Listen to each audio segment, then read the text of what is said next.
Tal como foi referido no nosso último episódio, voltamos a abrir a Escola Bíblica para voltarmos a estudar em conjunto consigo e com todos os nossos ouvintes e telespectadores, porque gostamos muito de estudar a Bíblia e é sempre um privilégio muito grande quando podemos ver o que Deus tem para nos oferecer.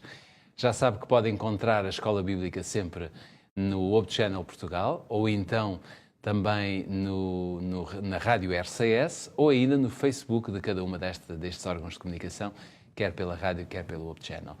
Nós temos diariamente a presença do pastor Pedro Esteves, que simpaticamente nos ajuda a compreender aquilo que é, no fundo, a lição que preparamos para si. Olá Pedro, obrigado por estares connosco. Vamos iniciar mais um episódio, mais uma lição. Qual é o sumário de hoje? Hoje vamos perceber que Deus não deu a nenhum homem a tarefa de ser juiz dos outros homens. Porquê? Antes de mais, porque é isso que vamos tentar perceber, o que Paulo explica sobre isto. Cada um terá que prestar contas diretamente a Deus das suas obras e por isso é que não prestamos contas uns aos outros. Antes de desenvolvermos este aspecto, mais uma vez, e de alguma forma sempre muito atual, vamos abrir a nossa Bíblia. Se tiver a sua Bíblia à mão, poderá fazê-lo no livro de Romanos, capítulo 14. Se não, siga atentamente a nossa leitura, que diz o seguinte: Mas tu, porque julgas teu irmão? Ou tu também, porque desprezas teu irmão? Pois todos havemos de comparecer ante o tribunal de Cristo, porque está escrito: Pela minha vida, diz o Senhor, todo o joelho se dobrará diante de mim e toda a língua confessará a Deus, de maneira que cada um de nós dará conta de si mesmo a Deus. Bom, o que nós encontramos aqui é algo de extraordinário, não é? Uma referência bem clara que Paulo está a falar sobre o que pode acontecer a qualquer um de nós. Temos razões para ter cuidado quanto ao modo como, de alguma forma, julgamos os outros, ou não é preciso ter esse cuidado? Sim, o mínimo que podemos dizer é que é preciso ter algum cuidado na maneira como nos colocamos na posição de juízes. E esse cuidado é tão mais real quanto é verdade que a natureza humana tende muito para a avaliação, o juízo dos outros. E por isso esta mensagem do apóstolo Paulo dá-nos aqui várias pistas, no fundo, várias razões ou justificações para não nos deixarmos ir por um caminho ao qual Deus não nos chamou. Um caminho que não é o propósito de Deus. Portanto, a questão não é simplesmente se é uma coisa boa ou má, é que não é o propósito de Deus. Vamos começar então por analisar a primeira afirmação do apóstolo Paulo, que ela é muito interessante e completa. Porque o apóstolo vai, ao fazer duas perguntas retóricas, por assim dizer, vai colocar julgar os outros e desprezar os outros como, se quisermos, duas faces da mesma moeda. Porque a simples afirmação não julgar os outros poderia induzir em erro um erro ao qual o apóstolo resolve ao dizer também não vamos dizer o contrário disso, que é desprezar os outros. Como é que podemos ver isto? Primeiro, as duas coisas, julgar o meu irmão ou desprezar o meu irmão, revelam interesse próprio, apenas interesse em mim próprio. Portanto, e revelam desinteresse pelo outro, pela realidade, pela condição do outro.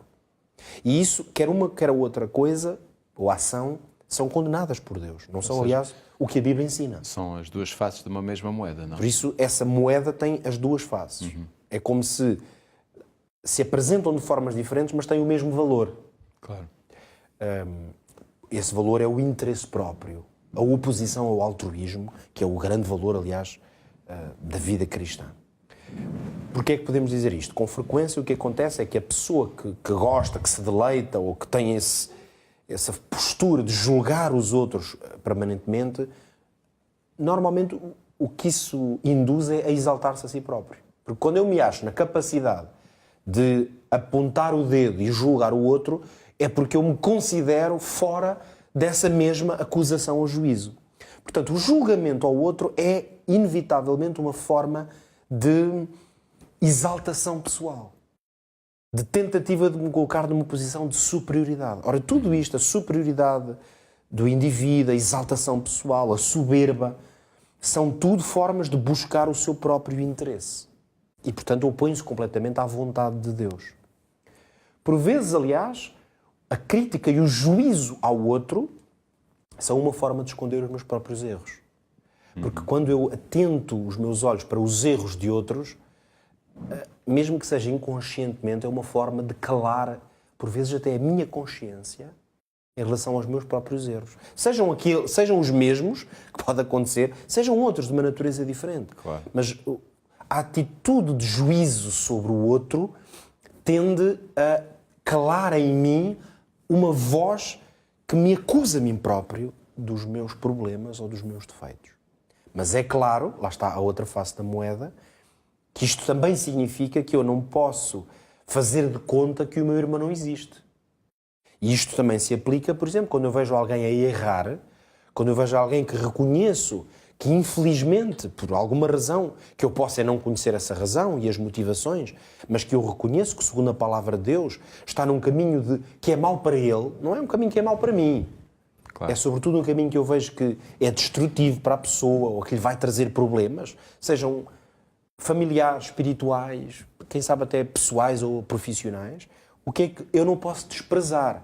Então, eu, por exemplo, tentar ter uma conversa, alertar alguém, advertir, quem sabe até instruir uma pessoa que se calhar comete um erro porque não sabe fazer melhor, todo esse processo de procurar advertir, instruir, alertar, pode ser uma forma de não desprezar o outro. Porque eu vejo uma pessoa que está mal, digo assim, esta pessoa, este meu irmão, se continuar neste caminho ainda vai ter um problema, e eu vou dizer assim, quero lá saber disso, não é? É o problema dele, ele que se resolva. Isso será a outra forma de, não julgando, mas desprezando. Claro, a atitude de julgar será tentar condenar a pessoa publicamente, acusá-la, menosprezá-la e colocar-me na posição de juiz. Então vemos que as duas situações são alertadas pelo apóstolo Paulo. Agora, outro grande princípio, outra grande razão que nós encontramos pela qual o apóstolo Paulo justifica este problema é que Cristo é o juiz. E nesta afirmação de que todos hão de comparecer diante do tribunal de Cristo, mostra claramente que já há um juiz.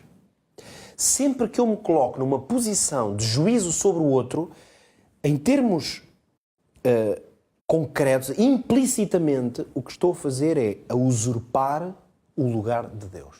E isto é muito importante que todos saibamos entender, precisamente porque nós temos uma natureza que nos impele por vezes, até inconscientemente, mas que nós temos que controlar e dominar. Essa natureza para julgar o outro é uma natureza de rebelião para com Deus, porque eu estou a colocar-me no lugar que pertence a Cristo.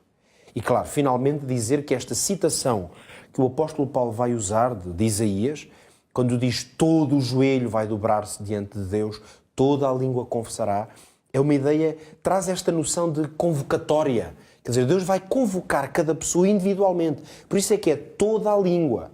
E aqui não está a falar de língua no sentido, as várias línguas que existem na Terra. Não, é a língua de cada pessoa, não é? O joelho de cada pessoa. Cada pessoa vai ter que estar numa atitude de réu. E aqui réu não no sentido que vai ser condenado, mas de que vai ser ou absolvido e libertado da condenação ou condenado. Mas está diante do juiz. E não pode responder por outros. E, portanto, nem uma pessoa responde por outros, nem os outros podem defender-me ou atacar-me. Serei eu e o Senhor como meu juiz. E por isso, nem Deus faz isso, que é tentar colocar-se numa posição de julgar antes do tempo próprio. E, portanto, nós devemos seguir esse exemplo. E é isso que o apóstolo Paulo nos ensina. Nos 30 segundos que temos, como é que podemos colocar em prática isto? Eu acredito que muitos de nós já caímos, seguramente, num ou noutro momento, neste mesmo erro. Sendo benévolo, talvez até por excesso de zelo, alguma vez, esquecemos esta advertência. Por isso, eu hoje alerto, advirto cada um de nós que procuremos ser cuidadosos. Em, sobretudo, não tentarmos ser a consciência dos outros. Mas procuremos ajudar, não desprezar o nosso irmão e obteremos disso bênçãos com certeza. Ficam aqui as nossas despedidas, certos de que a Escola Bíblica voltará já no nosso próximo episódio para rematarmos definitivamente o livro aos Romanos, a Epístola aos Romanos, que Paulo escreveu e que nos tem dado tantas bênçãos e tem-nos ajudado a compreender realmente o que Deus espera de nós. Contamos consigo já no nosso próximo episódio. Até lá.